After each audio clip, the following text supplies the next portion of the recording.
Welcome back to the Detail Barbers Club Podcast, where here we share resources, inspiration, and motivation to help barbers maximize their earning potential. So, we're going to get right into it.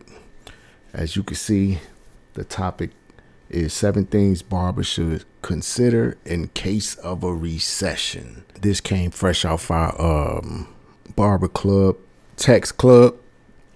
So if you're not a member of that, the link will be in the show notes and in the description. You want details? Let's dive in. All right, so let's roll right into it. The first thing I think you should do in case we're actually looking at a recession is pray. Yes, pray. Because if things get bad as they project it to be, then you're going to need a higher source of power to stay in the right frame of mind. So I don't know what that higher source is for most people, but if you know me, I'm a follower of Jesus Christ. So that's who I lean on. That's who I look to for guidance, my strength, whether I need correction, reproof, understanding, knowledge, wisdom, all of that. So that's where I look to for, that is my higher power. That is my source of faith. And I think you're going to need that, like seriously, if that's where we heading, because it's liable to get tough for some people and you may need that. So I say the first thing you should do is have some relationship with a higher power. Like, I don't know what that is for most people, but for me, it's my Lord and Savior. Number 2, and these are all questions that I'm posing just for you to think, just to get you to think about a different perspective and another way to look at it. So number 2, are you in position?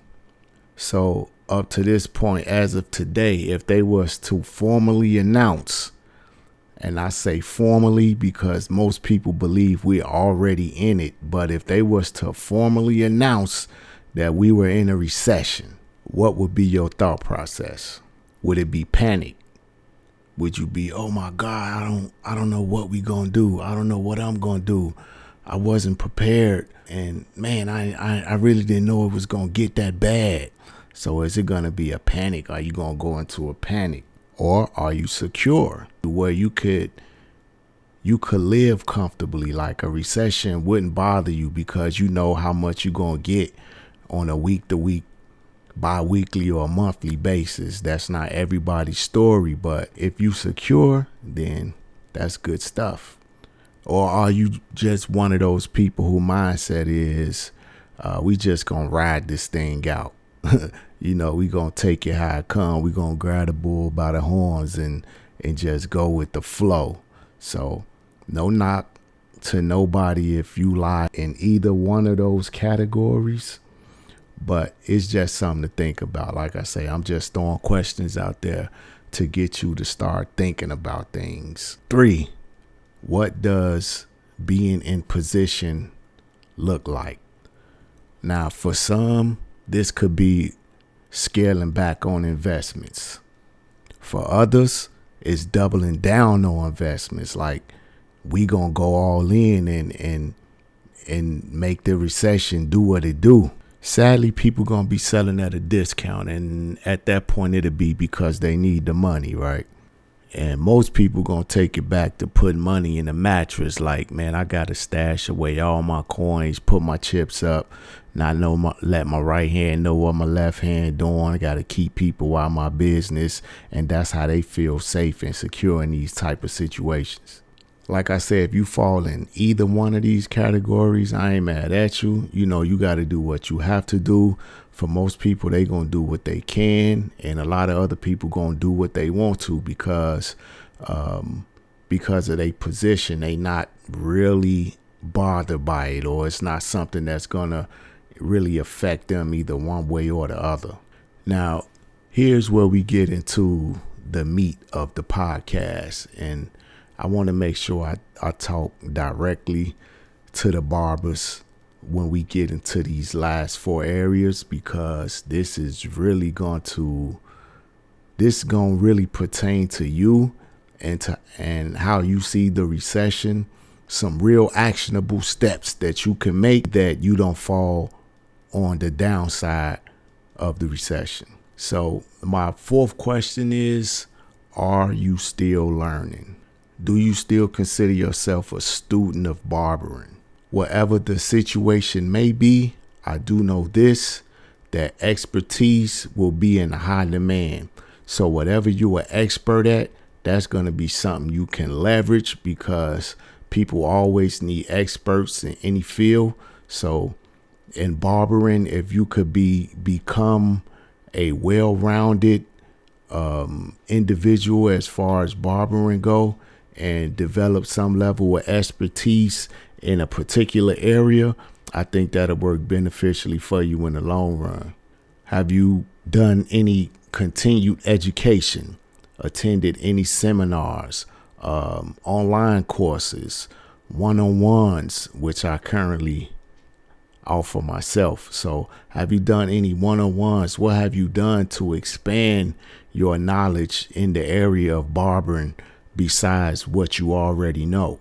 What have you gotten better at? Learning is earning, and repetition is the father of learning. So the more you do these things and you continually do them, the more you become familiar with the process. It only makes you better. Number 5, are you willing to try new things? Is there anything else you would do outside of what you currently do already? Hey, I know most people saying, I already like what I'm doing. I don't want to do nothing else. And I got you, but it don't necessarily means it has to be something outside of the barber field. Maybe something inside of the barber field that you haven't explored already. Cutting hair is not the only way to generate income as a barber. So if the possibility of a recession is actually upon us like they expect it to be, I think now is the perfect time to try to get ahead of it. And one of the best ways to do that is by trying new things. The worst thing you could do is get it wrong or not be good at it. But at best, you could really enjoy that new thing. Or you just might be good at it. And if you're good at it, you could become great at it. That's what I like to call the recession-proof mindset. 6, are you using social media? So you're a barber and you on social media. I mean, you got an active page with an actual handle to it, but you also looking to expand your business, but you're not using social media as a vessel to reach people. Like, what are you doing? You need to be creating content. It's time to move away from the consumer side of things and hop on the creative side of content. Come on, people. Statistics show that on average, content creators made $48,000 in 2022. I'm just saying, 48,000. That's not like working a day job or punching a clock. That's 48,000 extra dollars besides what you make already. So think about when you get some downtime, that it would literally cost you nothing to pick up your phone and create videos, whether you sharing information or your favorite equipment, or even just recording a quick snippet of you in action, in your workspace, in whatever you do, whether you're a barber, whether you're a hairstylist or whatever. But we talking to barbers. So barbers, pick up them clippers, turn your phone camera on and just get a little video, a quick snippet or something, just to let people see what you do. Now, that literally costs you nothing, but it can pay you something. Now, I ain't gonna pretend to be an expert at how all these social media platforms work, but I will leave a recommendation in the show notes and in the description of what I think is one of the best resources for that, which leads me to part B, or number 6. what is your CCR? Now, what is CCR? CCR is what I call creator consumer ratio. How much time you spend on your favorite platform, whether it's Instagram, YouTube, TikTok, whatever. If you're really trying to adopt a recession-proof mindset, then it's time to think more creatively and less consumer. If you spend hours in a day on social media, on either platform, and all you doing is scrolling and looking and liking other people's stuff, that's you on the consumer side. So you have to try to figure out how to flip the switch. And if you're going to spend those hours on those platforms, it should be to educate yourself about that platform, to see what works, to see what doesn't work. You have people that you already like, so you have to think about what makes you tap into what they doing. So you want to study those people that you watch on a constant basis, just to understand what they do. So you're trying to move away from being a consumer to being a creator. So once you become a creator for the platform, that opens up the door for you to be able to get some monetization from all the platforms, because every platform now offers monetization, but you have to be smart about it, and you have to have a plan, and you have to know how to use it. All right. Last but not least is number 7. Can you create good, relatable content? Now, what do I mean by good, relatable content? That don't mean you have to be a professional actor. You don't need a professional camera or nothing like that. But if you do, then that's what's up, because, hey, you a step ahead of the game already. What I think makes for good content is knowledgeability, personality, and delivery. Those 3 components are the things that I consider good content.